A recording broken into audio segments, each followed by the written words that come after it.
Evening time என்ன மாதிரி யாருக்கு பசிக்கும்னு சொல்லுங்கள். எனக்கு அந்த 4 to 7 பயங்கரமாக பசிக்கும். அதனாலே இப்போ வீக்லி ட்வைஸ் ஆர் த்ரைஸ் இந்த மாதிரி சாலட் செஞ்சிடுறேன். இது ஓவர் நைட் சோக் பண்ண பீனட்ஸ். எனக்கு இது ஸ்கின் பிடிக்காததுனால ரிமூவ் பண்ணிக்கிறேன். இல்லை அது அப்படியே கூட நம்ம வேக வச்சு எடுத்துக்கலாம்.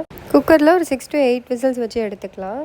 நான் இந்த சாலட்க்கு குக்கும்பர், கிரேட்டட் கேரட், லெட்டஸ் இருந்துச்சு அதுவும் ஆட் பண்ணியிருக்கேன். அண்ட் கொஞ்சம் கொத்தமல்லி, பச்சை மிளகால நடுவில் இருக்கிற விதையை எடுத்துகிட்டு குட்டி குட்டியாக கட் பண்ணியிருக்கேன். ஸோ குழந்தைங்களும் ஈஸியாக சாப்பிடலாம். ஒரு 5 to 10 ட்ராப்ஸ் லெமன் ஜூஸும் ஆட் பண்ணிக்கலாம். ஒரு பவுலில் வேக வச்ச பீனட், நம்ம கட் பண்ணி வச்சுருக்க எல்லா வெஜ்ஜீஸும் ஆட் பண்ணி நல்லா மிக்ஸ் பண்ணிக்கலாம். லெமன் ஜூஸ் அண்ட் இந்த சாலட்க்கு தேவையான உப்பு, கொஞ்சமாக பெப்பர் பொடி ஆட் பண்ணி நல்லா மிக்ஸ் பண்ணிக்கலாம். அவ்வளோதாங்க, ஹெல்த்தியான சாலட் ரெடி. சிரமம் பார்க்காம நம்ம காலையில் ஊற வச்சுட்டா கூட ஈவினிங் டைமுக்கு ஒரு ஹெல்த்தி ஆப்ஷன். இதே மாதிரி 2-3 சாலட் ரெசிபீஸ் நான் பேஜில் அப்லோட் பண்ணியிருக்கேன். கண்டிப்பாக செக் பண்ணி பாருங்கள். ஒரு பவுல் சாப்பிட்டாலே நமக்கு 2-3 ஹவர்ஸ் நல்லா ஃபில்லிங்காக இருக்கும். ஸ்கூல் முடிச்சுட்டு வர குழந்தைங்களுக்கும் கண்டிப்பாக செஞ்சு கொடுங்க. அப்படியே வீடியோ பிடிச்சிருந்தா லைக் பண்ணிவிட்டு பேஜ் ஃபாலோ பண்ணிக்கோங்க. தேங்க்யூ.